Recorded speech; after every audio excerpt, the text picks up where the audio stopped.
Hey, first grade, it's the best time of the day. Time we get to read a little fiction together and a little nonfiction. And since we're getting towards the saddest part of the school year, the end, ah, since we're getting to that point, it is really important that we use all the reading strategies we've been practicing all year long. We want to combine them together to become the best readers we can be. So today we're going to finish, I promise we'll finish Rapunzel, and we'll be reading about the celebrations in Mexico. I think yesterday we did nonfiction first, so today we'll do fiction first. And we said that when last we were reading, the sorceress discovered that Rapunzel had gotten married and was going to have a baby. And so the sorceress cut off Rapunzel's hair, sent her off into the wilderness, where it turned out that Rapunzel didn't just have one baby, she had twins. So Rapunzel's got some problems to solve.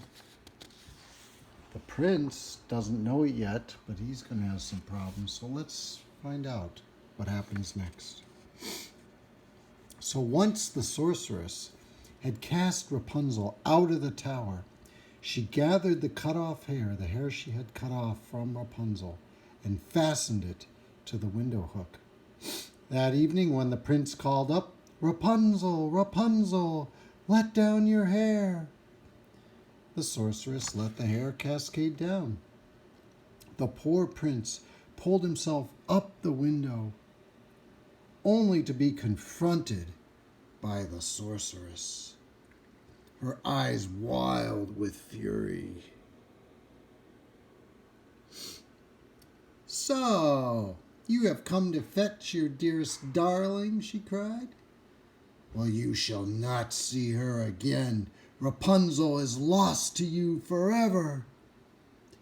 Struck through with grief, the prince let go of the braids and plummeted to the ground. Plummeted. Have you ever heard that word? If you haven't, what do you think it means? Well, it must mean that he fell to the ground. He fell. To plummet is to fall. There's the braids. Plummet, that's a good word. Although the fall should have killed him, the prince lived, but his eyes were hurt. He could no longer see. Wretched and blind, he stumbled from place to place, eating nothing but roots and berries, thinking about nothing but the loss of his beloved wife. After a year of wandering in such misery, he came into the same wilderness where Rapunzel was living with her children.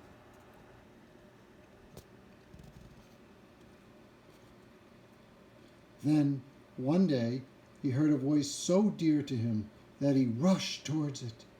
Rapunzel saw him and opened her arms to him, weeping. And I think that might be what that picture is, when he finally sees her.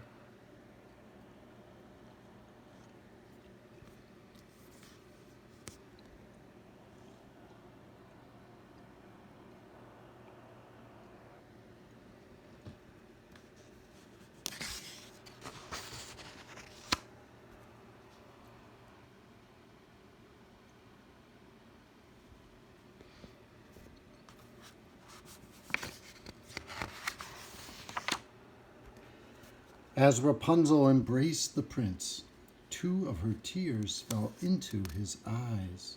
Suddenly, his vision grew clear. Once again, the prince could see. I wonder if it shows any of the tears. I don't think so. Nevertheless, the prince could see. He gazed at Rapunzel and at their two beautiful children. He looked up at the hills beyond the rocky landscape and knew that he was not lost. The prince led his family out of the wilderness toward his kingdom, where they were received with great joy. There's his kingdom.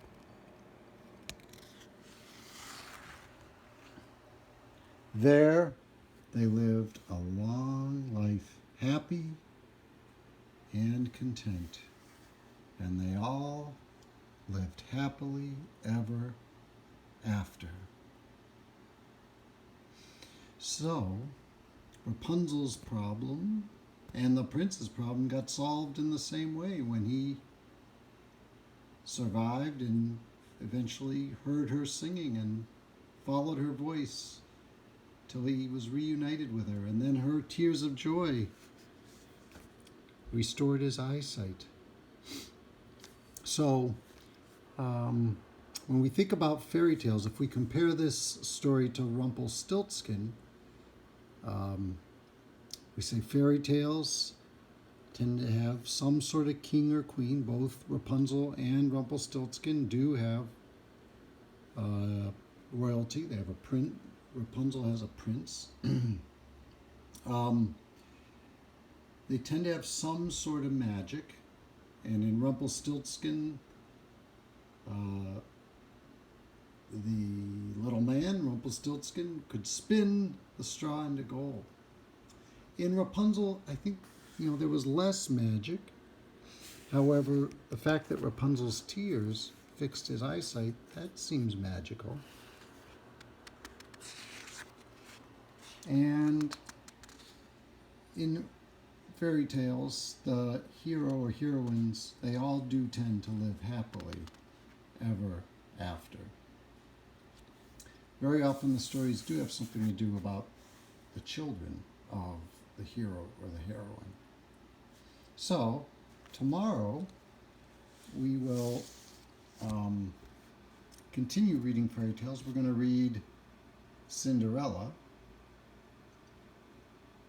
But first, today, we are going to finish our exploration of Mexico by reading about celebrations in Mexico. Yesterday we read about the geography of Mexico. Today we're going to read about the ways they celebrate.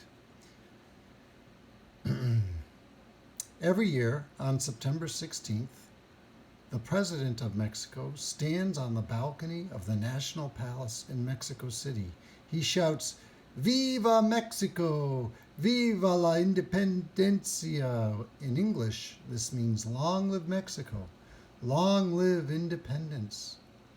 The President does this to remind the people of Mexico's fight for independence from Spain. Mexicans celebrate their independence on this day, September 16th. So to compare Mexico with our country, the United States, what day do we celebrate our independence?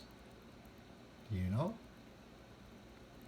It's called the 4th of July, which is another way of saying July 4th. That's the day that Thomas Jefferson and George Washington and John Adams and their friends sent the Declaration of Independence to the King of England and told the King of England that we were no longer going to be part of England. So July 4th is our Independence Day. Here's a picture of Thomas Jefferson.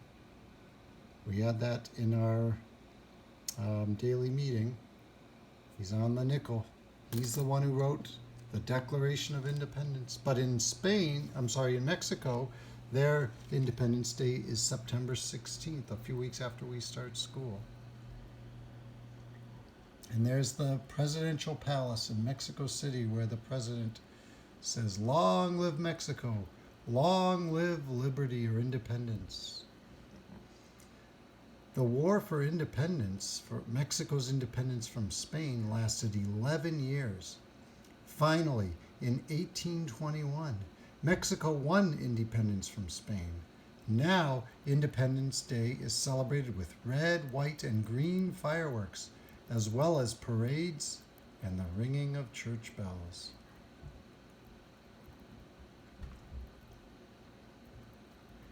Mexicans celebrate the Day of the Dead on November 1st and 2nd. On those days, they remember their family members and friends who have died. They dress up in incredible costumes and wear makeup. Look at that. Day of the Dead. By the way, that is the day after Halloween in the United States. So Halloween and Day of the Dead, and I should say Halloween isn't just in the United States, it's also in Europe. Halloween and the Day of the Dead are very similar.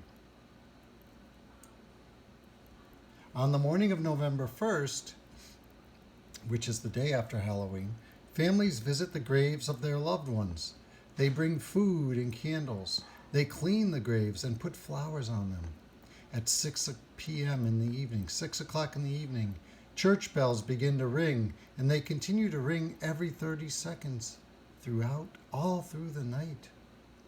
Mexicans eat skull-shaped candy during the 2 days of remembrance and celebration. They bring the candy to the graves as gifts. Look at that candy. Ooh. So far we've learned about Mexico's Independence Day and the Day of the Dead. Here comes another holiday, one we talked about a couple weeks ago. On the 5th of May, El Cinco de Mayo, Mexicans have a big celebration or fiesta. There are colorful parades and marching bands. Men, women, and children dance in the streets. There are delicious holiday foods, but why is this day special? Well, after Mexico became independent from Spain, Mexico had to fight a battle with France, and they won. It was amazing because France was a powerful country, and Mexico was not expected to beat France. So the fact that they did was a big victory for Mexico. It's beautiful dresses. A popular birthday party game in Mexico includes a piñata and a stick. A piñata is a colorful, fun model made from paper and glue, filled with candy, toys, and other treats. The idea of the game is to take turns trying to hit the piñata with the stick until it breaks open and the treasures inside fall out. This may seem easy, but each person is blindfolded as they try to hit. I bet you some of you have had piñatas at parties. Mariachi is a popular style of music in Mexico. Musicians play mostly stringed instruments such as guitars and violins, but trumpets can be included too. Often, male mariachi musicians wear sombreros and short jackets. For many people, mariachi has a happy, cheerful sound. All right, so we're going to pause there. And Mrs. Bennett and Sophie and Connor are having a good time in the background, but we are going to we are going to now move from our exploration of Mexico, and we're going to spend the last few days of the first grade school year learning about early explorers and settlers. So after the early civilizations were in Mexico and Central America, the next thing that happened was they encountered early explorers and settlers from Europe.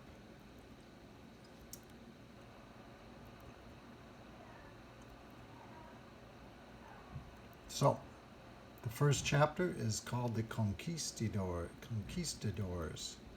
the explorers from Spain. And you've heard about this explorer from Spain, Christopher Columbus. It says Christopher Columbus was an explorer who sailed across the Atlantic Ocean and arrived in the Americas in 1492. King Ferdinand and Queen Isabella of Spain had paid for his voyage.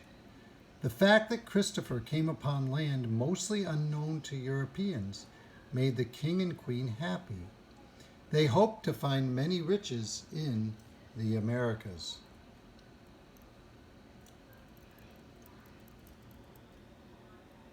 So there's Christopher Columbus with King Ferdinand and Queen Isabella.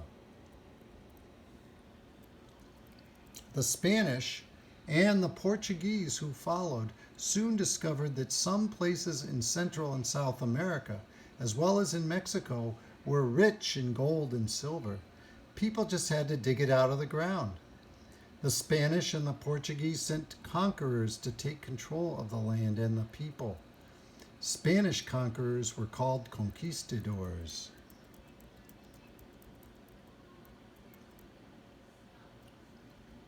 This is what it looks like when gold is first taken out of the ground.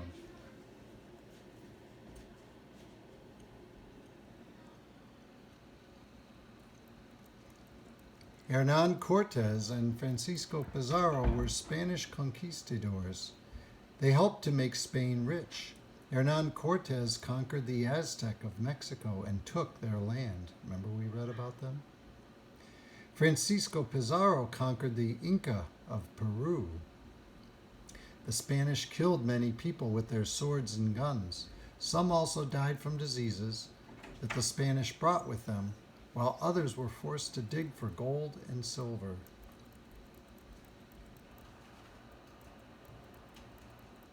So here's a picture of the conquistadors riding through some of the Aztec or Inca towns that they conquered. Spanish ships in particular sailed across the Atlantic with gold and silver taken from Mexico and Central and South America. This made some European kings and queens jealous. They wanted their countries to become rich too, and Spain and Portugal were not only searching for riches in the Americas, they were setting up colonies there also. Colony is a place where settlers live. It's like a town or a county or even a state. All right, so we've read about the Spanish. Tomorrow we will read about the English explorers and settlers. All right, so thank you for reading with me, and as they say in Russia, spasiba большое.